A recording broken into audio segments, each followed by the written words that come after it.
Osama bin Laden was the mastermind behind the 9/11 attacks. After the attacks, the U.S. set up a bounty to find Osama and have him killed. He was involved in many terrorist attacks and was a major target of the War on Terror.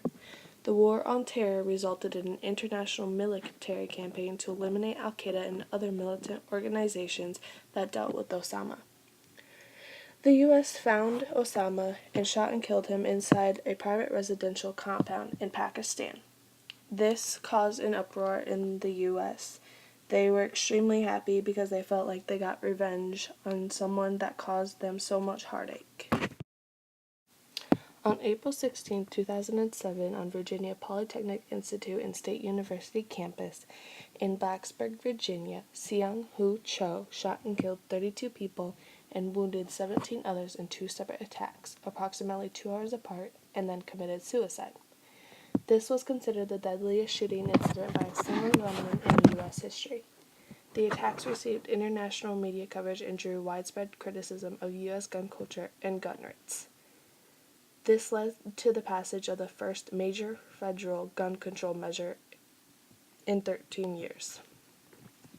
This law strengthened the NICS, National Instant Criminal Background Check System, which was signed by President George W. Bush on January 5, 2008.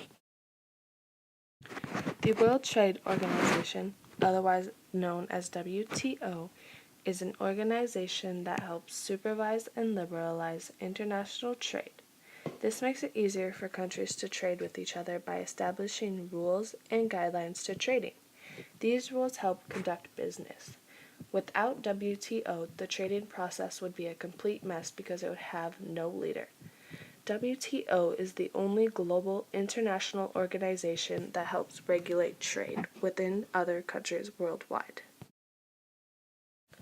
Orenthal James Simpson, nicknamed The Juice, is a retired American football player and actor.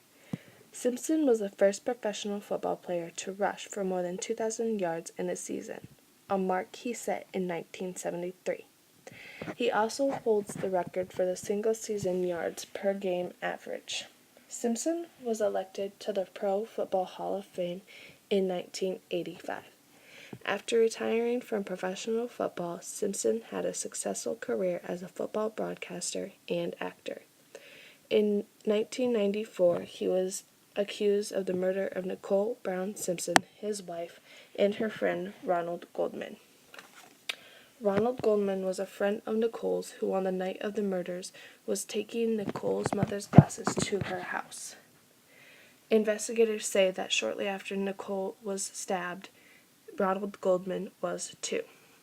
O.J.'s charges were dropped, but they later found him guilty for the wrongful death of Ronald Goldman. This caused an uproar in many people worldwide because many people looked up to him and were a fan of O.J. Simpson. They could not believe that one person that they looked up to so much could have done something so horribly wrong. Obama was the first African American president. He has created Obamacare, which is a social medicine and patient protection program that helps those around the world suffering due to job loss or horrible paying jobs. Obama was named the 2009 Nobel Peace Prize laureate. A laureate is a person honored with an award for outstanding creative or intellectual achievement. Not only is Obama the first African American president, but he is also the first U.S. president to support same-sex marriage in U.S. history. Obama has ended U.S. involvement in Iraq and has agreed to the Arms Control Treaty with Russia. This treaty has restrictions upon the development, production, stockpiling, and usage of weapons, especially weapons of mass destruction. In 2010, many jobs were laying people off due to the lack of money. Obama created the Job Creation Act of 2010, which helped get lots of people back to work. Many people don't appreciate Obama, but he was the one that ordered the military operation that resulted in the death of Osama bin Laden and has helped many people in the U.S. get back to jobs.